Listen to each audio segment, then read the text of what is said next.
Bismillahirrahmanirrahim. Assalamualaikum warahmatullahi wabarakatuh. Ya, anak soleh dan soleha, bagaimana kabarnya anak soleh dan soleha pada pagi hari ini? Ya, Ustazah berharap semoga ananda semua dalam keadaan perlindungan dari Allah Subhanahu wa taala serta dalam keadaan sehat-sehat walafiat. Amin ya robbal alamin. Baiklah anak soleh dan soleha, pagi hari ini kembali bersama dengan Ustazah Herma. Kita akan belajar di tema 6, merawat hewan dan tumbuhan, subtema 3, tumbuhan di sekitarku. Ya. Ya, kemudian sebelum kita mulai pembelajaran, mari kita menundukkan kepala sejenak, memohon kepada Allah semoga ananda semua diberikan semangat, kemudian diberikan kemudahan dalam mengerjakan tugas-tugas yang diberikan oleh Ustazah. Kemudian kita berharap semoga Allah memudahkan anak soleh dan soleha dalam memahami pelajaran-pelajaran yang akan kami berikan nanti. Baiklah anak soleh dan soleha, marilah kita sama-sama melafazkan basmalah dan doa sebelum belajar. 1, 2, 3. Bismillahirrahmanirrahim. Rabbi zidni ilman warzuqni fahman. Artinya, ya Allah, tambahkanlah ilmu dan pemahaman yang baik. Amin ya robbal alamin. Baiklah anak soleh dan soleha, adapun tujuan pembelajaran kita pada pagi hari ini yang pertama, dengan bermain peran, siswa dapat menyimulasikan kegiatan sesuai aturan yang berlaku di sekolah dengan benar. Kemudian yang kedua, dengan menyelesaikan persoalan tentang kebutuhan benda dengan berat tertentu, siswa dapat mengubah suatu ukuran berat menjadi satuan tertentu. Ya, anak soleh dan soleha, tujuan pembelajaran kita pada pagi hari ini ada 2 ya. Ya, selanjutnya anak soleh dan soleha, mari ananda membuka bukunya di halaman 119. Di sini kita diminta untuk mengamati bacaan tentang aturan dalam bermain. Ya, perhatikan aturan mainannya. Siswa dibagi menjadi 2 kelompok. Kelompok 1 menjadi bunga dan kelompok 2 menjadi kupu-kupu. 1 bunga berpasangan dengan 1 kupu-kupu. Kupu-kupu berdiri di belakang bunga. 1 orang siswa menjadi pemimpin permainan. Ketika pemimpin permainan menyebutkan 1 bilangan genap, kupu-kupu berlari di belakang bunga sebanyak 5 kali. Ketika pemimpin permainan menyebutkan 1 bilangan ganjil, bunga berlari dan bertukar tempat dengan bunga yang lain. Jadi, jika sekiranya anak soleh dan soleha kita belajar tatap muka di kelas, permainan ini pasti kita akan praktekkan di kelas. Tapi karena berhubung masih pandemi COVID-19, kita belum bisa belajar tatap muka di kelas, maka ananda hanya diminta saja untuk mengamati aturan dalam permainan. Ya, dalam setiap permainan selalu ada peraturan permainan. Apakah dalam keseharianmu kamu juga memiliki peraturan ketika bermain di sekolah? Ya, tentu saja anak soleh dan soleha, ketika ananda waktu belajar tatap muka di kelas 1 kemarin, selalu ada aturan dalam bermain. Misalnya ketika bermain dengan teman itu, kita tidak boleh saling mengejek. Kemudian kita tidak boleh mendahulukan kepentingan kita. Ya, jadi dalam permainan itu harus ada aturan-aturan yang harus kita taati agar permainan itu bisa berlangsung dengan baik. Ya, seperti itu ya. Ya, anak soleh dan soleha, untuk soal latihannya itu cuma 1, di mana soalnya itu kita diminta untuk menuliskan 3 peraturan yang biasa kita temukan ketika jam istirahat di sekolah. Misalnya, ketika jam istirahat di sekolah itu, ketika anak soleh dan soleha bermain di lapangan, yang harus kalian lakukan yang pertama apa? Biasanya Ustazah minta itu tetap memakai alas kaki. Alas kaki di sini seperti apa? Sepatu atau sendal. Jadi ketika bermain itu harus memakai sepatu atau sendal. Karena kenapa anak soleh dan soleha? Jangan sampai ketika bermain anak soleh dan soleha tidak sadar menginjak pecahan-pecahan atau menginjak benda-benda tajam yang akan membuat kaki anak soleh dan soleha itu luka, ya seperti itu. Jadi aturannya itu harus memakai alas kaki, itu salah satu contoh. Ya, selanjutnya anak soleh dan soleha dibuka bukunya halaman 13. Di halaman 13 ini kita diminta untuk berdiskusi tentang sebuah cerita, ya. Di sini ada cerita tentang Edo memetik mangga.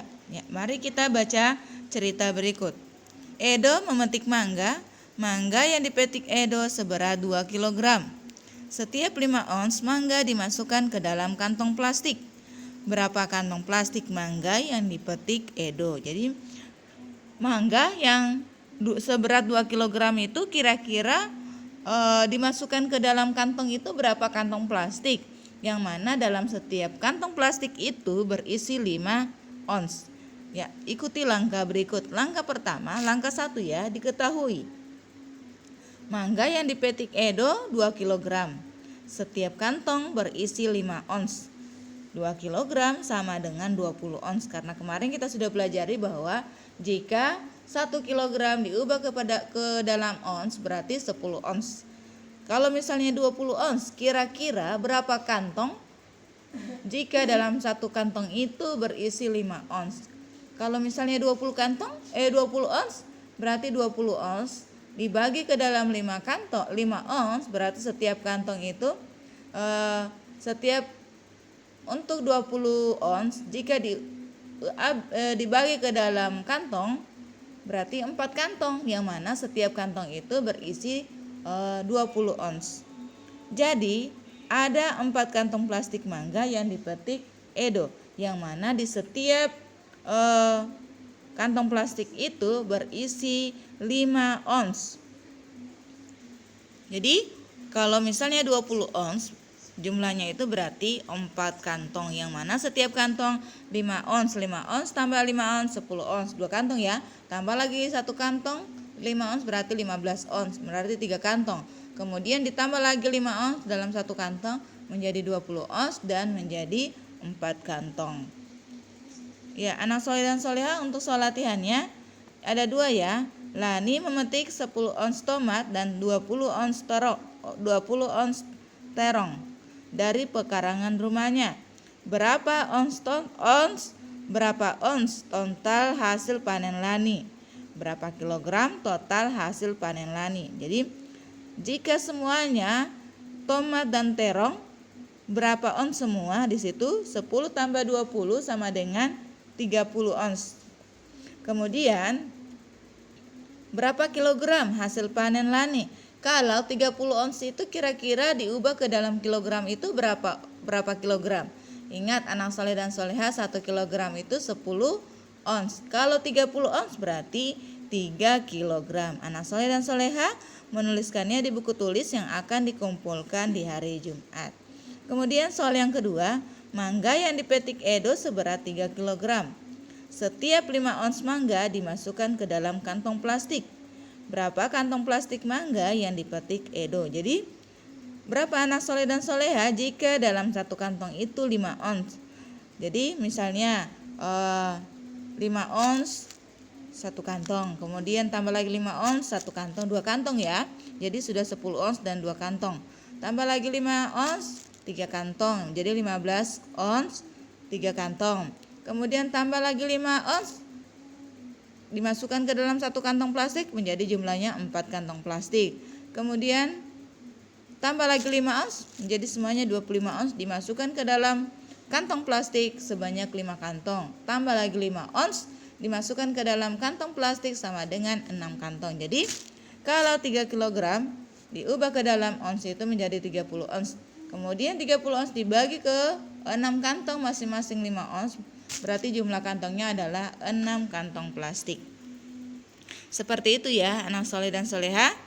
Kemudian anak soleh dan soleha, untuk pembelajaran kita pada pagi hari ini cukup. Ustazah ingatkan kembali terkait sholat anak soleh dan soleha. Ustazah masih lihat di form evaluasi sholat masih banyak anak soleh dan soleha itu yang belum sholat 5 waktu. Ingat ya, anak soleh dan soleha sekarang itu bukan lagi anak kelas 1 atau anak TK, tapi sudah jadi kakak kelas di SD. Misalnya anak soleh dan soleha itu sudah kelas 2, berarti kakak kelas dari siswa kelas 1 dan TK. Jadi berikan contoh buat anak TK dan anak kelas 1 bahwa anak soleh dan soleha itu sudah bisa sholat 5 waktu dan sudah sholat duha. Kemudian Ustazah ingatkan kembali terkait bacaan jilid ya, dan murojaahnya tetap selalu di murojaah hafalan. Kemudian masalah doa-doa hari-hari tetap di murojaah kembali agar doa-doa anak soleh dan soleha yang sudah dipelajari di kelas 1 itu tidak dilupakan. Jadi harus di murojaah selalu supaya anak soleh dan soleha tetap mengingat pelajaran atau doa-doa yang sudah dipelajari. Baiklah, anak soleh dan soleha, cukup sekian dan terima kasih. Ustazah tutup dengan mengucapkan hamdalah alhamdulillahirabbil alamin. Subhanakallahumma wa bihamdik asyhadu an la ilaha illa anta astaghfiruka wa atubu ilaik. Wassalamualaikum warahmatullahi wabarakatuh.